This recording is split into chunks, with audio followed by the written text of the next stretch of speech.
उत्तर प्रदेश में भाजपा और सपा रालोद गठबंधन के बीच सीधा मुकाबला नजर आ रहा है। दोनों ही ने प्रथम चरण के चुनाव प्रचार में पूरी ताकत झोंक दी है। बुधवार को सपा के राष्ट्रीय अध्यक्ष अखिलेश यादव और रालोद सुप्रीमो जयंत चौधरी ने शामली में संयुक्त प्रेस वार्ता को संबोधित किया। प्रेस कॉन्फ्रेंस को संबोधित करते हुए रालोद सुप्रीमो जयंत चौधरी ने कहा कि प्रदेश में गठबंधन की बयार चल रही है और आने वाली सरकार गठबंधन की होगी। आपको याद होगा कि कैराना का एक बाय इलेक्शन था जहां हमने एक स्लोगन दिया था और एक नया पॉलिटिकल समीकरण बनाया था। उसी सामाजिक और राजनीतिक समीकरण को लेकर उत्तर प्रदेश में एक व्यावहारिक और सकारात्मक परिवर्तन लाने के लिए हमने गठबंधन बनाया है। नारा भी वही है, मुद्दे भी वही हैं।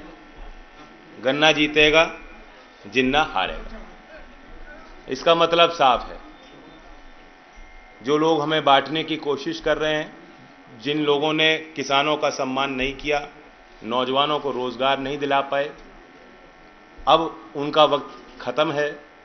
और जिस तरह से उम्मीद के साथ सभी जाति और वर्ग का समर्थन आज गठबंधन के पक्ष में आता दिख रहा है, खासतौर से जो यूथ वोट है। जब मैं शब्द उम्मीद का इस्तेमाल कर रहा हूं, वो यूथ वोटर जो है वो उम्मीद और विश्वास के साथ आ रहा है। सपा के राष्ट्रीय अध्यक्ष अखिलेश यादव ने प्रेस कॉन्फ्रेंस में कहा कि भाजपा गठबंधन से घबराई हुई है। उन्होंने यह भी कहा कि किसानों की आय बढ़ाने के लिए उनकी सरकार काम करेगी। जहां चुनाव होने जा रहा है, ये भाईचारा बनाम भारतीय जनता पार्टी चुनाव है। ये चुनाव भाईचारा बनाम भारतीय जनता पार्टी चुनाव इसलिए मैं कहता हूं कि आज उत्तर प्रदेश के किसान, नौजवान, व्यापारी, हर वर्ग के लोग नेगेटिव पॉलिटिक्स को हटाना चाहते हैं। जो नकारात्मक सोच से राजनीति करना चाहते हैं, उन्हें हटाना चाहते हैं।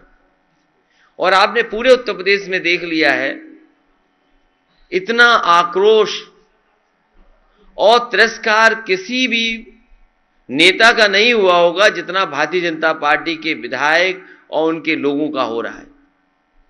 जहां जहां से आप जानकारी करेंगे, वहां खबरें आ रही हैं कि भारतीय जनता पार्टी के नेता जिन गांवों में जा रहे हैं, वहां जनता आक्रोश में है और कई जगह इनके विधायक, इनके नेताओं को तिरस्कार का सामना करना पड़ रहा है। अखिलेश यादव ने फिर दोहराया कि भाजपा के पास धार्मिक उन्माद फैलाने के अलावा और कोई मुद्दा नहीं है। हाल ही में पेश हुए आम बजट को भाजपा ने अमृत बजट बताया है। तो वहीं अखिलेश ने सवाल दागा कि क्या इससे पहले के बजट जहर बजट थे।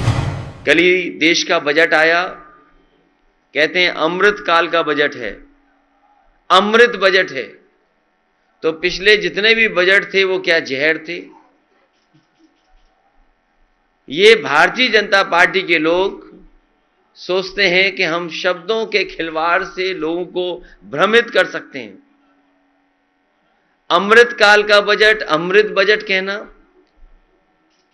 पिछले जो भी बजट थे वो जहर समान थे क्या? और अगर हम सही मायने में देखें तो भारतीय जनता पार्टी भी देखिए क्या है, गरीबों के लिए हीरे सस्ते किए हैं, चप्पल जूते सस्ते किए हैं। कितने गरीब को लाभ होगा हीरा अगर सस्ता हो जाएगा तो?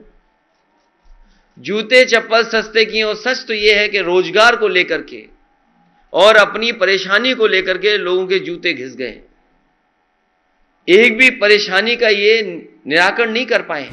अखिलेश यादव ने यह भी कहा कि प्रदेश में खिलाड़ियों को आगे बढ़ाने के लिए उनकी सरकार हर संभव प्रयास करेगी। मैं कई बार देखता हूं नौजवानों को अपनी नौकरी को लेकर के या खेल में कहीं ना कहीं प्रतिभागी के रूप में शामिल होने के लिए देखता हूं, सड़क में, खेत में या जहां भी टेम्परेरी व्यवस्था कर लेते हैं। मैं सभी खिलाड़ियों को भरोसा दिलाता हूं, जिस समय नेताजी ने शुरू किया था यश भारती सम्मान और लगातार खिलाड़ियों को दे रहे थे, उनका भोजन, पौष्टिक आहार बढ़ाना, स्पोर्ट्स फैसिलिटीज़ को, स्पोर्ट्स इंफ्रास्ट्रक्चर के लिए मैं ये भरोसा दिला सकता हूं कि वेस्टर्न यूपी में बड़े पैमाने पर लोग जाते हैं खेल में और खेल में रुचि रखते हैं।